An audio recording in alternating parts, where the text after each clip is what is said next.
Hey guys, now let's take a look at the Marvel Legends Age of Apocalypse Rogue action figure. At the top of the box, we have the Age of Apocalypse logo.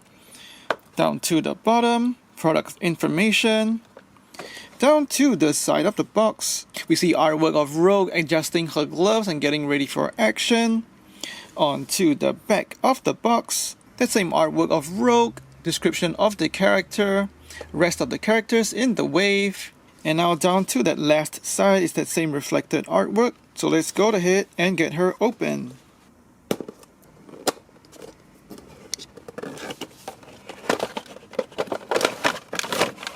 Out of the box, you can see the action figure on the plastic tray. She's got 2 additional fists, as well as the Colossus Build-A-Figure left arm that also has its own interchangeable fist. The 2 spare fists are cast in a bright yellow plastic. These 2 fists articulate inwards as well as outwards. And of course those fists pop on just fine onto Rogue's action figure. Rogue's outfit is really bright and vibrant. It might look a little too bright to some people, but to me it looks fairly comic accurate. In terms of sculpt, she's mostly made up of new parts, even though she looks just like the regular Marvel Legends female body silhouette. I will go into more detail as we look at the specific parts of the sculpt in a bit. The only reused parts in the sculpt are probably just the forearms as well as the lower torso. She's got a pretty head sculpt and her typical white bangs on the front of her forehead. Despite the white bangs mostly covering her forehead, she's actually got nicely and sharply applied eyebrow paint over here. The paint on her eyes are also really sharply applied.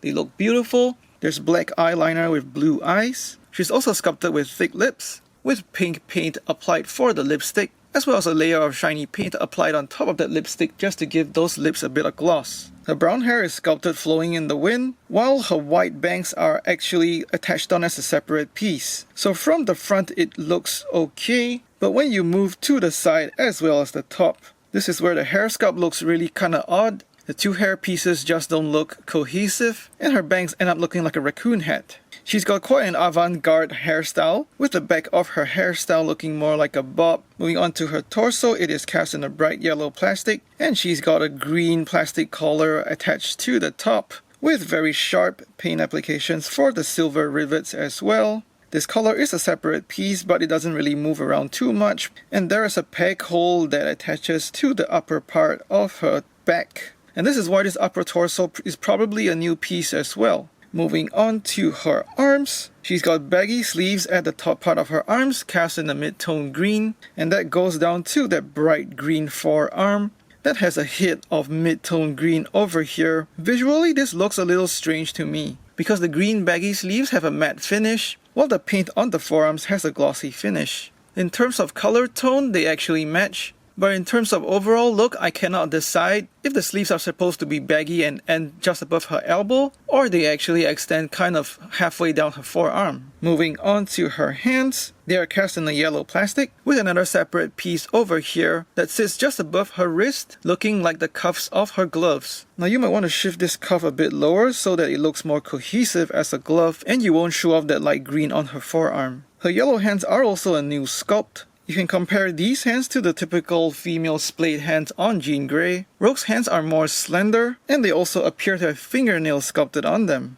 On her lower torso, there's a bright green and a mid-tone green applied just to flow into that design element down the sides of her thighs. I have a bit of a scuff over here, but not such a big deal. Onto her legs, she's got a separate plastic piece over here as a strap on her right thigh. And while her legs look like the regular Marvel Legends female legs, they are probably a new sculpt because there are no pins at the knee joint. Moving on to the boots, they are cast in a yellow plastic and they look chunky, and there's red and black paint applied to the top of the boots. In terms of articulation, her head is on a ball hinge, so she goes 360.